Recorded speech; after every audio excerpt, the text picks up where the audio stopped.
জায়গায় তালি মারা। আর তুমি যে কাপড়টা পরো কত শাহিন শাহর মতো কাপড় পরো, তুমি যে জুতা পরো কত দামি জুতা পরো, কিন্তু তুমি তোমার বাবার খবর রাখো না। যে বাবা নিজের সর্বোচ্চ দিয়ে তোমাকে দামি জুতাটা পরায়, গিয়ে দেখবা ওই বাবা ভালো একটা দামি জুতা কিনে পরে না। আমার বয়ান লম্বা হয়ে যাবে, তারপরেও 5 মিনিটের ভিতরে একটা ঘটনা আমি আপনাদেরকে বলতেছি।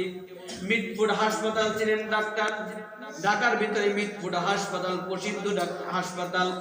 এই মিটফুট হাসপাতালে একজন ডাক্তার আছে, গাইনি বিভাগের প্রধান, তার নাম হচ্ছে ডাক্তার আব্দুল্লাহ।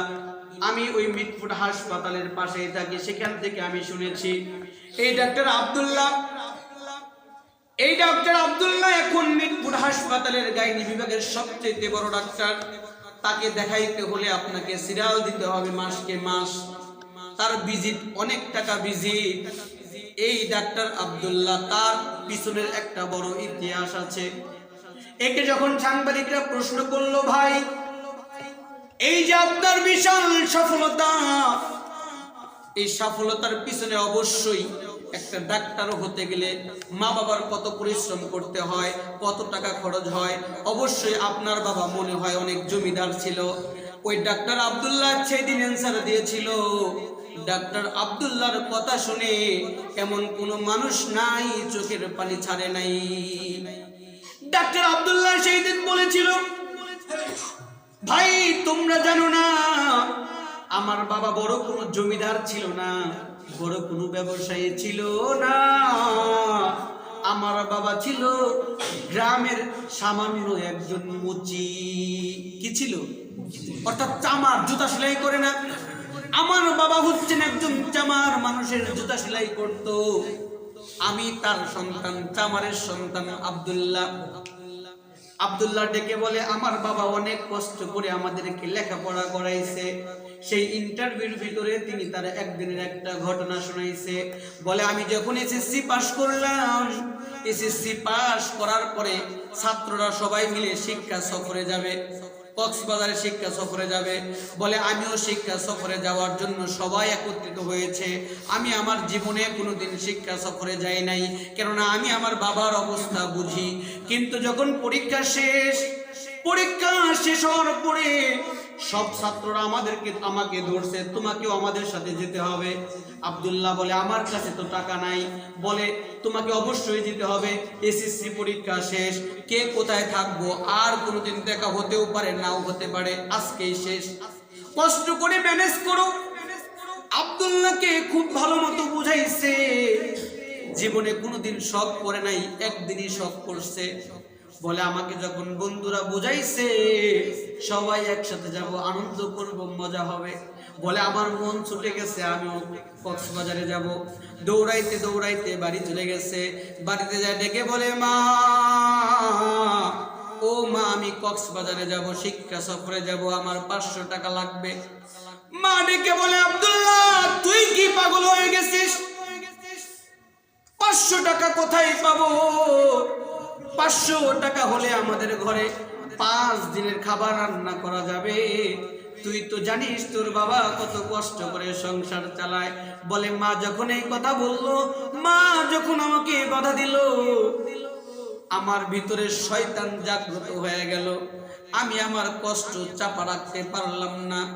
আমি তখন মাকে আনসার করেছিলাম, যেহেতু 500 টাকা দিতে পারবো না, বন্ধুদের সাথে আনন্দ করব, আনন্দ করতে দিবা না, বন্ধুরা ভালো জামা কিনে আমাকে ভালো জামা পরতে দিবা না, তাহলে কিসের জন্য কষ্ট দেওয়ার জন্য দুনিয়াতে আনছো? কেন তুমি আমাদেরকে দুনিয়াতে আনছো? যখন এই কথা বলেছে, একজন মা কিভাবে সহ্য করে? সন্তানের কষ্ট তো কোনো মাই সহ্য করতে পারে না। মাও তো চিন্তা করে, সত্যিই তো তাই, বাবা তোরে জন্ম দিয়ে শুধু তোরে কষ্টই দিয়েছি, কোনোদিন তোর মুখে ভালো খাবার দিতে পারি নাই, ভালো জামা পরতে দিতে পারি নাই। মা এই কথা শুনে নিজেদেরকে খুব অপরাধী মনে করতে শুরু করলো। কেন আমি দুনিয়াতে সন্তান আনলাম? এই সন্তানকে কেন এত কষ্ট দিলাম। মা ঝরঝর করে চোখের পানি ছেড়ে দিয়েছে। এই কথাগুলো পিছন থেকে সব আমার বাবা শুনে ফেলেছে। বাবা ডেকে বলে, আব্দুল্লাহর মা এদিকে আসো। আব্দুল্লাহর মা পকেট থেকে বাবা 500 টাকা বের করে দিয়েছে। আব্দুল্লাহর মা বলে, টাকা কোথায় পাইছো? বলে, এই টাকা আমাকে একজন দিয়েছে কাজ করার জন্য, আমি ওই কাজটা পরে করে দেব। কোনোদিন আব্দুল্লাহ আমাদের কাছে কোনো ভালো আবদার করে নাই, কোনোদিন ওর সুখের কোনো জিনিস কিনে দিতে পারি নাই, ভালো একটা জামা দিতে পারি নাই। আজকে বন্ধুদের সাথে পিকনিক করতে যাবে, টাকাও দিতে পারি নাই, শুধু কষ্ট দিয়েছি। টাকা 500 দিয়ে দাও, লাগে আমি ওই লোকটাকে রক্ত বেচে তারপরে টাকা পরিশোধ করে দেব। বাবাও 500 টাকা দিয়ে দিছে। আব্দুল্লাহ ডেকে বলে, আমার মনে খুশি, আমি পিকনিক করতে যাব। জুতা পরেছি, জামা পরেছি, জামা জুতা পরে দৌড়াইতে শুরু করছি, পিকনিকে যাব, পিকনিকে যাব। যখন আমি বাসের দিকে দৌড়াইতে লাগছে, মাঝপথে গিয়ে আমি আর দৌড়াইতে পারি না।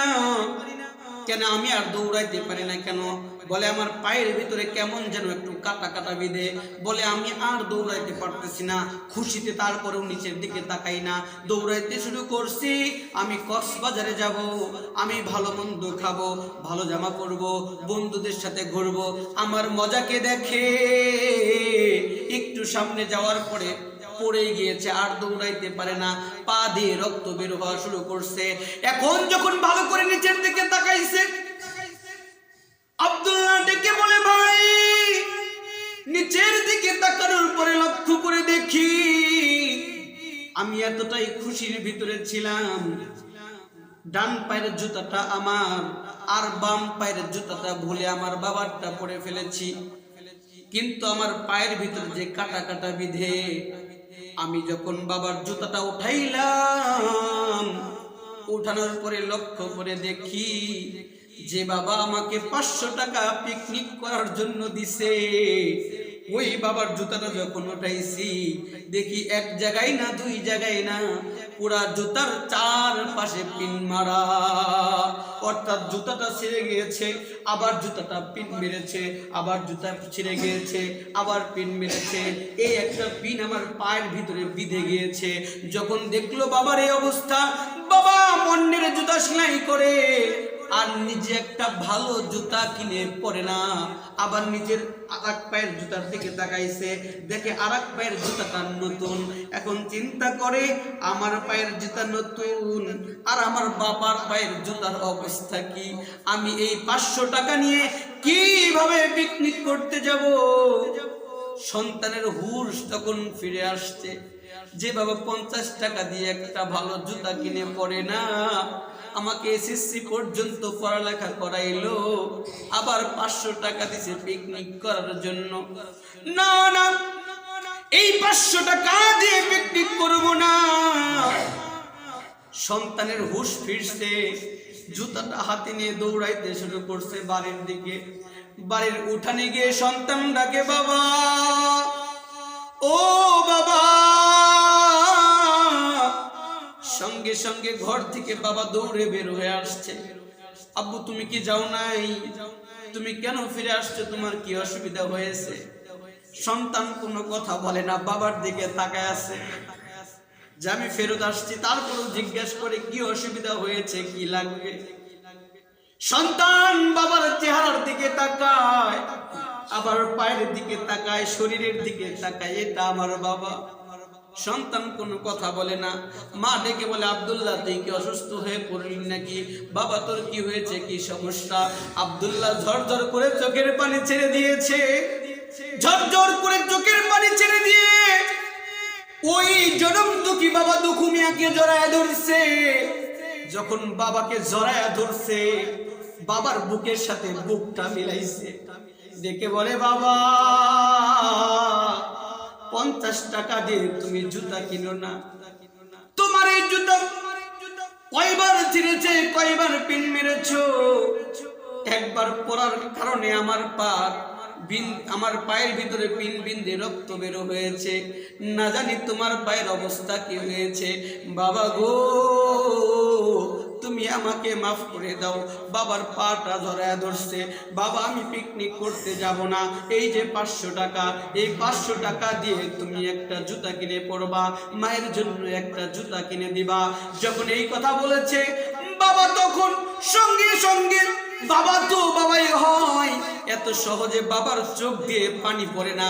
সন্তান যখন কাঁদে বাবা উপরের দিকে চোখটা বন্ধ করে কাঁদতে পারে না, তারপরও কেমন কেমন করে যেন চোখ দিয়ে পানি পড়তে শুরু করছে। মা তো হাউমাউ করে কাঁদে, কিন্তু বাবা তো কাঁদতে পারে না। চোখ দিয়ে গরম পানি যখন বাবার বয়ে পড়তেছে, বাবার বুকটা পানিতে ভেসে গিয়েছে।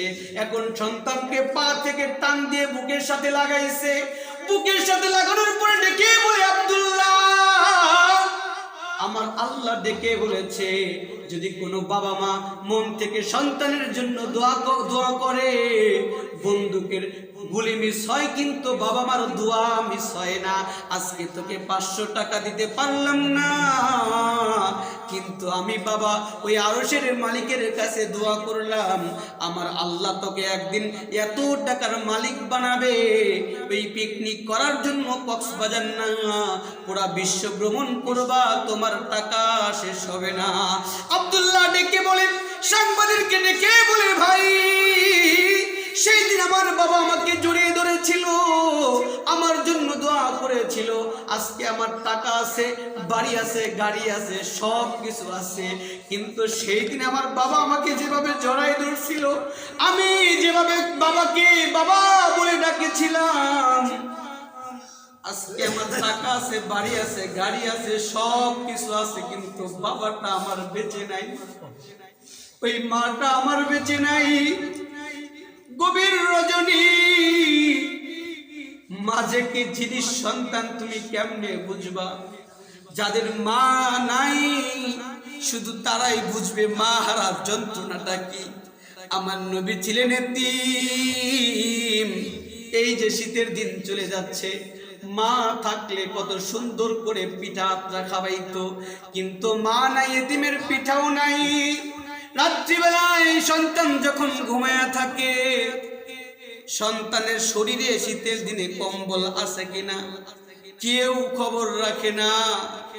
একজন খবর রাখেন, তিনি হচ্ছে মা। এই যে রাত্রিবেলায় যুবক যাদের মা আছে বাড়িতে যাইবা, দেখবা সবাই ঘুমাই গেছে, মা ঘুমায় নাই। একদম লুকায় লুকায় ঘরের ভিতরে ঢোকার চেষ্টা করবা, তারপরেও দেখবা মা জেগে আছে, ডেকে বলবে তো রাত হইছে কেন? হয়তো এখন মা আছে বুঝো না, বাবা আছে তুমি বুঝো না।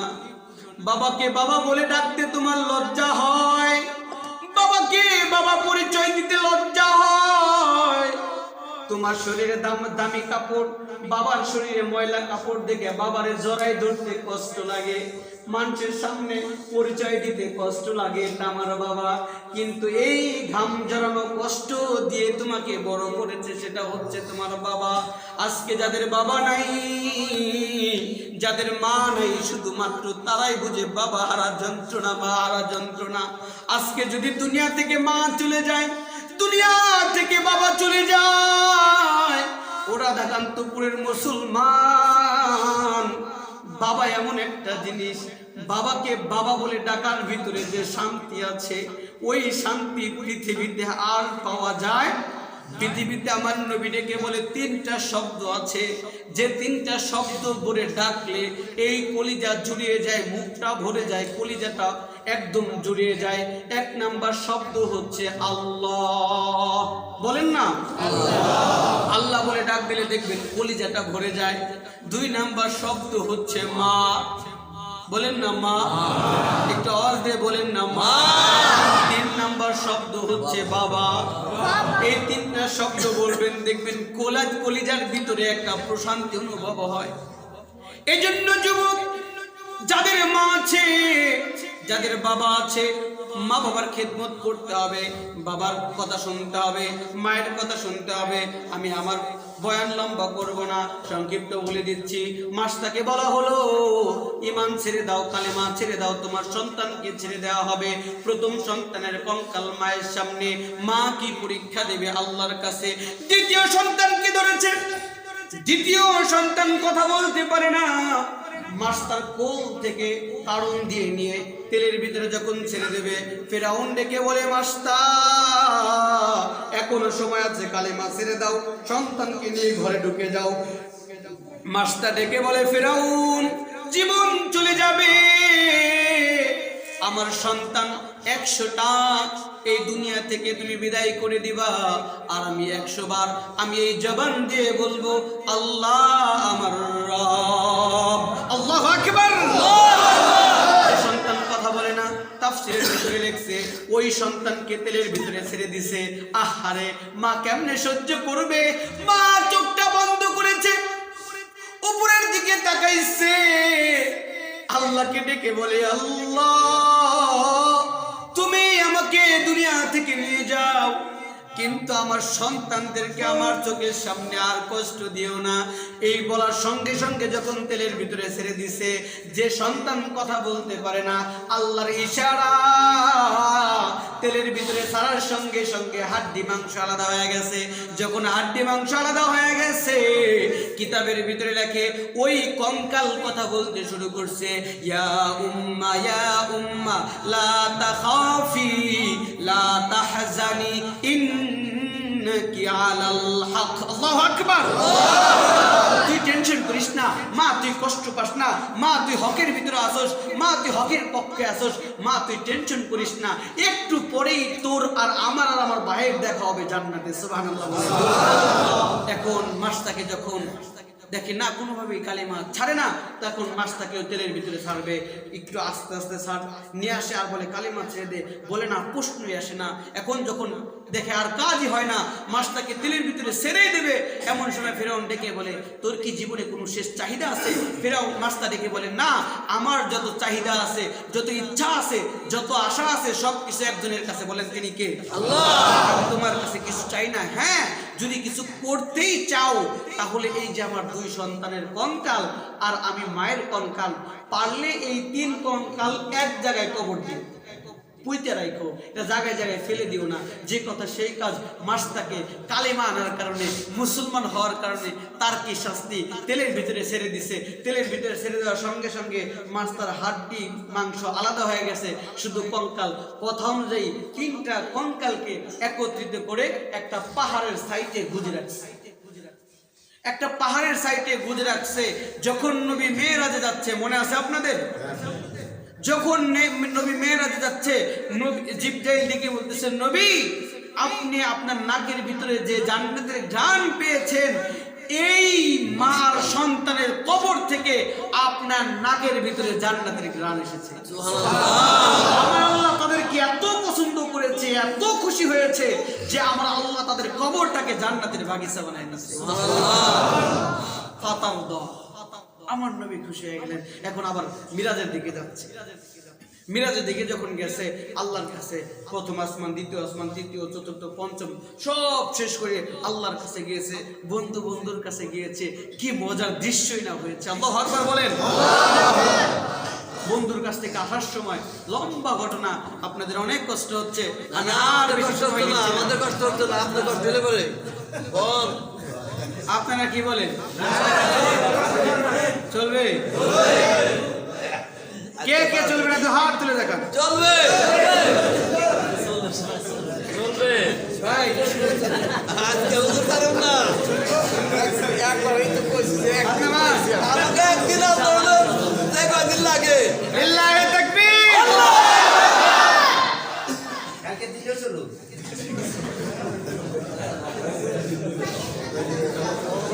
কুরআন, এই কুরআন কার? আল্লাহ। আওয়াজ দিয়ে বলেন কার? আল্লাহ। এই কোরআনের ভিতরে কোন সন্দেহ আছে? না। এই কোরআন যত শুনে মুমিনের ঈমান বাড়িয়ে দেয় কে? আল্লাহ। আল্লাহু আকবার বলেন। আল্লাহ।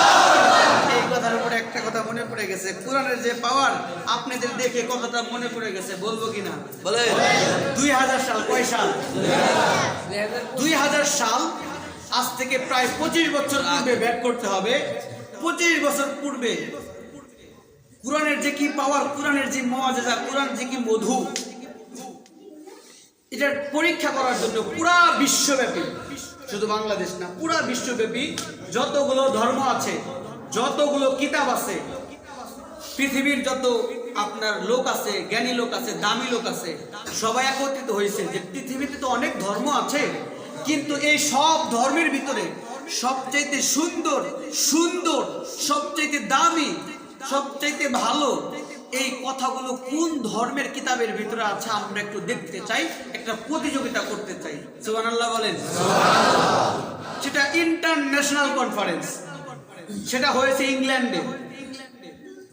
পুরো বিশ্বব্যাপী আপনার আয়োজক জানায় দেওয়া হয়েছে যে ইংল্যান্ডে অমুক তারিখ পুরা বিশ্বে যত কিতাব আছে সব ধর্মের কিতাব থেকে পরীক্ষা করা হবে, যাচাই বাছাই করা হবে, এখানে সব ধর্মের কথা বলা হবে, যে ধর্মের কথা সবচাইতে ভালো লাগে সেই ধর্মের কথাকে প্রধান করে বিচার করা হবে। সুবহানাল্লাহ বলেন। এখন হিন্দু, খ্রিস্টান, বৌদ্ধ, মুসলিম যা আছে, ত্রিপিটক, বাইবেল যা আছে সব একত্রিত করছে, সবাইকে ইনভাইট করছে ইংল্যান্ডে, ইনভাইট করে যে সবাই কোরআনের কথা বলবে, কেউ তাদের ধর্মের কথা বলবে। সময় 10 মিনিট। কয় মিনিট? এখন আজকের যে মাহফিল, এই মাহফিলের তো একটা সভাপতি আছে, সভাপতি আছে, পরিচালক আছে, প্রধান বক্তা আছে, এগুলো একটা থাক আছে। তো ওই কনফারেন্স, আন্তর্জাতিক কনফারেন্স, সারা বিশ্ব ওটার দিকে চোখ, সব ধর্মের লোক, যে আজকে আমাদের ধর্মের পরীক্ষা হবে। তো কত মিডিয়া, ওই সময় যে মিডিয়াগুলো ছিল কোন রকম তারা প্রচার করেছে রেডিওর মাধ্যমে, যে যেভাবে পেরেছে। তো সব ধর্মের লোকদেরকে দাওয়াত দেওয়া হয়েছে। সময় কয় মিনিট? মুসলমানদেরকেও কার্ড পাঠানোর ইনভিটেশন দেওয়া হলো যে তোমরাও তোমাদের ধর্ম থেকে 10 মিনিট কথা বলবা, বক্তৃতা দিবা। তো মুসলমানদের ভিতর থেকে তখন যাচাই বাছাই করে কোরআন থেকে কোরআন তেলাওয়াত করার জন্য একজন কারিকে সিলেক্ট করা হলো, যার তেলাওয়াত এখনো মোবাইলের ভিতরে আছে। 2000 সাল লিখলে ওই তেলাওয়াতটাও পাবেন। তার নাম কারি আব্দুল বাসেত। কি নাম? কারি আব্দুল বাসেত। আজকে বাড়িতে যাবেন, মোবাইল তো আছে, সার্চ দেবেন, দেখবেন মারাত্মক কি সুন্দর তেলাওয়াত।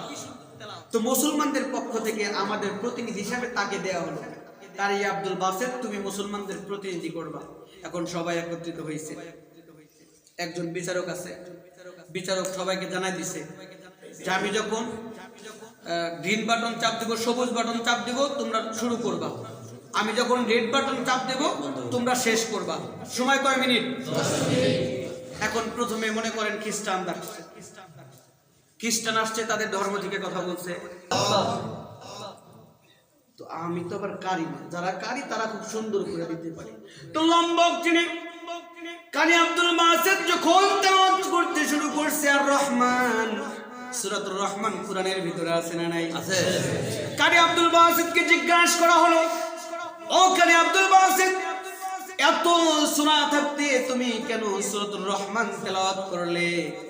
কারি আব্দুল বাসেত সেই দিনের পরে একটা অ্যানসার দিয়েছিল, বলে আমি ওই দিন সূরা আর রহমান তেলাওয়াত করেছিলাম, তার অন্যতম একটা কারণ হলো আমি হাদিসের ভিতরে দেখেছি কাল কিয়ামতের দিন স্বয়ং আল্লাহ নিজে সূরা রহমান তেলাওয়াত করবে। কে তেলাওয়াত করবে? আল্লাহ। আল্লাহ তেলাওয়াত করবে, শুনবে কে? আপনারা আর আমরা শুনবো। আল্লাহু আকবার বলেন। আপনারা আমরা শুনবো কিভাবে? জান্নাতে আমরা যাওয়ার পরে আমাদের তো জান্নাতে ঢোকার পরে আমাদের তো অবস্থা খারাপ, আর কোনো কিছু চাই না, সব পেয়ে গেছি। এখন জিব্রাইল আসবে, এই তোমরা কি সব পাইছো? বলে হ্যাঁ পাইছি। বলে আরো কোনো নিয়ামত বাকি আছে? কয় না, আর কোনো নিয়ামত বাকি নাই, সব পাইছি। এখন জিব্রাইল দেখে বলে সব তো পাইছাও, হুরপুরি পাইছাও, মধু পাইছাও, নহর পাইছাও, সব পাইছাও, 70টা বিবি পাইছাও, আরো বেশি বিবি পাইছাও, এমন সুন্দর সুন্দর বউ পাইয়ে তুমি কি ভুলে গেছো সবচেয়ে বড় নিয়ামত আল্লাহরে দেখো নাই? আল্লাহু আকবার বলে। আমরা তো আল্লাহকে দেখি নাই। বলে এই যে দাও তোমার দাওয়াত নামা, তোমার অমুক দিন অমুক জায়গায় একত্রিত হবা, সেই দিন আল্লাহ তোমাদের সাথে সাক্ষাৎ করবে। সুবহানাল্লাহ। সেই দিন সময়টা কেমন হবে? আল্লাহু আকবার বলেন। সব মানুষ একত্রিত হবে, সবাইকে বসার জন্য যে চেয়ার দেবে হাদিসের ভিতরে রেখেছে, এক একটা চেয়ারের এক একটা পায়া, এই পায়ার এমন দাম হবে, এমন স্বর্ণ আর এমন ডিজাইনের চেয়ার হবে, দামি পাথরের চেয়ার হবে, একটা চেয়ারের পায়া বেচলেও দুনিয়ায় এই 10টা কিনা যাবে। এত দামি দামি চেয়ার দেওয়া হবে, পর্যায়ক্রমে জান্নাতি যেরকম ওই পরিমাণে চেয়ার দেওয়া হবে, সবাই বসবে, প্রথম কাতারের নবী। এখন ওই কনফারেন্সেও 3টা ব্যক্তিকে সিলেক্ট করা হবে। 1 নাম্বার সভাপতি, 2 নাম্বার প্রধান বক্তা, 3 নাম্বার হচ্ছে বিশেষ বক্তা। এখন ওই দিন প্রধান বক্তা কি হবে, বিশেষ বক্তা কি হবে, সভাপতি কি হবে, জানার দরকার আছে না নাই? প্রধান বক্তা, আল্লাহু আকবার। আমাদের কলিজাটা ভরে যায়, আমরা কেমন নবী পেয়েছি, কেমন উম্মত আমরা হয়েছি। আমাদের নবী মুহাম্মদুর রাসূলুল্লাহ সাল্লাল্লাহু আলাইহি ওয়াসাল্লাম ওই দিন ওই কনফারেন্সের প্রধান মেহমান, আর বিশেষ মেহমান হবে দাউদ আলাইহিস সালাম। কে? তার কণ্ঠ ছিল অনেক সুমধুর কণ্ঠ ছিল, আর সেই দিন সভাপতিত্ব করবেন আমার আল্লাহ। আল্লাহু আকবার বলে অডিয়েন্স হাজির হয়ে যাবে, প্রধান বক্তা বিশেষ বক্তা সব যখন হাজির হয়ে যাবে, জিব্রাইল চলে আসবে, মাঝখান দিয়ে একটা পার্টিশন করা থাকবে। এই জিব্রাইল এসে সালাম দেবে, সালামুন কাওলাম মির রাব্বির রহিম।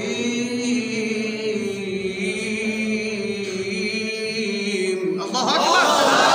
আল্লাহর পক্ষ থেকে যখন সালাম দেওয়া হবে, পর্দা উঠিয়ে দেওয়া হবে। হায় রে বান্দা, সেই দিন আমরা আমাদের এই চোখ দিয়ে বিশ্ব জগতের মালিক আল্লাহকে দেখতে পারবো। আল্লাহু আকবার বলে আল্লাহ এসে সভাপতিত্বর চেয়ার আসন গ্রহণ করবে। এখন আল্লাহ অনুমতি দেবে, জিব্রাইল তুমি পরিচালক, তুমি এখন শুরু করে দাও। শুরু করে দেবে বিশেষ বক্তা অর্থাৎ দাউদ আলাইহিস সালাম। দাউদ আলাইহিস সালাম সেই দিন বক্তব্য দেবে, লেকচার দেবে। কি বক্তব্য দেবে আল্লাহ সেটা আমাদেরকে নবীর মাধ্যমে জানিয়ে দিয়েছে। এই কোরআনের ভিতর থেকে সূরাতুল মুজাম্মিল সেই দিন দাউদ আলাইহিস সালাম তেলাওয়াত করবে। সুবহানাল্লাহ বলে। কোরআনের সূরা মুজাম্মিল আছে না, ইয়া আইয়ুহাল মুজাম্মিল, এই মুজাম্মিল তেলাওয়াত করবে আপনার দাউদ আলাইহিস সালাম। দাউদ আলাইহিস সালামের কণ্ঠ সুমধুর ছিল। শত শত বছর পার হয়ে যাবে, মানুষ শুনতেই থাকবে, শুনতেই থাকবে। এখন জিব্রাইল আসবে, বলবে উসকুত, তুমি থেমে যাও, তোমার হয়ে গেছে। মানুষ বলবে আরেকটু শুনবো, বলবে না, তোমরা তো বিশেষ বক্তার বয়ান শুনেছো, প্রধান বক্তার বাকি আছে। আল্লাহু আকবার বলে। প্রধান বক্তা নবী মুহাম্মদুর রাসূলুল্লাহ সাল্লাল্লাহু আলাইহি ওয়াসাল্লাম। এখন আপনার নবী, আমার নবী, মায়ার নবী, বিশ্ব নবী, রহমাতাল লিল আলামিন নবী শুরু করে দেবেন, বিসমিল্লাহির রহমানির রহিম, ইয়াসিনুল কুরআনিল হাকীম। ইয়াসিন সূরা আমার নবী যখন তেলাওয়াত করতে শুরু করবে, হাজার হাজার বছর কেটে যাবে, মানুষ পাগল পারা হয়ে শুনতে থাকবে। জিব্রাইল যখন বলবে হাসবুক, যথেষ্ট হয়েছে, আপনি বন্ধ করেন, মানুষ বলবে জিব্রাইল না না আরেকটু শুনতে চাই, অনেক মজা লাগে। এখন জিব্রাইল ডেকে বলবে, মানুষ তোমরা নবী মুহাম্মদের তেলাওয়াত শুনেছো, হাজার বছর পার করে দিয়েছো। এই নবী মুহাম্মদের উপরে যে কোরআন তেলাওয়াত, এই যে নবী মুহাম্মদের উপরে যে কোরআন নাজিল করেছে, সেই আল্লাহর তেলাওয়াত কি তোমরা শুনবা না? আল্লাহু আকবার। হ্যাঁ অবশ্যই শুনবো। এখন আল্লাহর তেলাওয়াত হবে। আল্লাহ তখন শুরু করবে, বিসমিল্লাহির রহমানির রহিম। আর রহমান, এটা হচ্ছে কোরআনে লেখা আর রহমান। এই আর রহমান শব্দের অর্থ হচ্ছে তিনি আল্লাহ। আর আমার আল্লাহ সেই দিন একটু উল্টা করে বলবে, আমার আল্লাহ ডেকে বলবে আনার রহমান। সারা জীবন বলেছ আর রহমান, তিনি আল্লাহ, আল্লাহকে কোনোদিন দেখো নাই। আনার রহমান, আমি সেই আল্লাহ। আল্লাহ শুরু করবে, লক্ষ লক্ষ বছর কেটে যাবে, মানুষের হুঁশ আসবে না, জ্ঞান ফিরবে না, মানুষ পাগল পারা হয়ে গলা কাটা মুরগির মতো লাফাতে থাকবে, শুনতেই থাকবে। লক্ষ লক্ষ বছর কেটে যাবে, আবার মানুষদেরকে তেলাওয়াত বন্ধ করে যার যার জান্নাতে দেওয়া হবে। তো এটা আব্দুল বাসিত বলে, আমি সেই হাদিস থেকে অনুপ্রাণিত হয়েছি। আল্লাহ কাল কিয়ামতের দিন সূরা রহমান পড়বে, আমিও আজকে এই কনফারেন্সের ভিতরে আর রহমান সূরা তেলাওয়াত করব। এখন যখন 5 মিনিট সময় আর রহমান শুরু করে দিয়েছে, যখন টান দিছে আর রহমান, এক টান দেয়া শুরু করে দিয়েছে, লম্বা টান দিছে।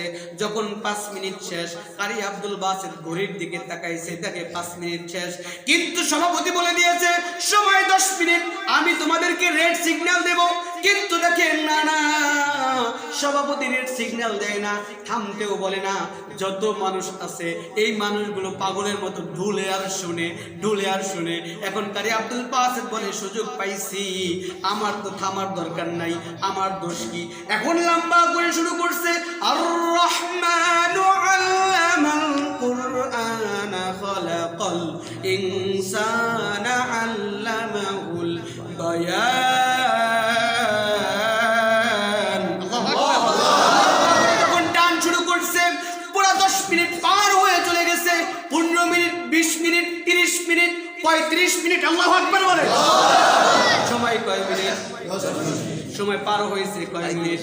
35 মিনিট যখন শেষ হয়ে গেছে, 35 মিনিট সময় কারি আব্দুল বাসিত বেশি নিয়ে ফেলেছে।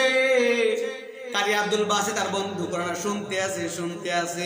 হঠাৎ করে ওই কাফেরদের ভিতর থেকে একজনের জ্ঞান ফিরে আসছে। একজনের যখন জ্ঞান ফিরছে, এই কি রে, কারি আব্দুল বাসিত মুসলমানের কামটা করলো কি? মাত্র সময় 10 মিনিট, সে তো 35 মিনিট বেশি নিয়ে ফেলছে। সভাপতির কাছে গেছে, স্যার, সভাপতির জ্ঞান, আল্লাহু আকবার বল। এখন গেছে, স্যার, ও স্যার দেখেন না, সভাপতির কোনো হুঁশ নাই, সভাপতি কই যেন হারায় গেছে, সুরের নাহারে ভাসতেছিল, সভাপতি নাই, শ্রোতাও নাই, শ্রোতাও গুলো কেমন যেন শুনতে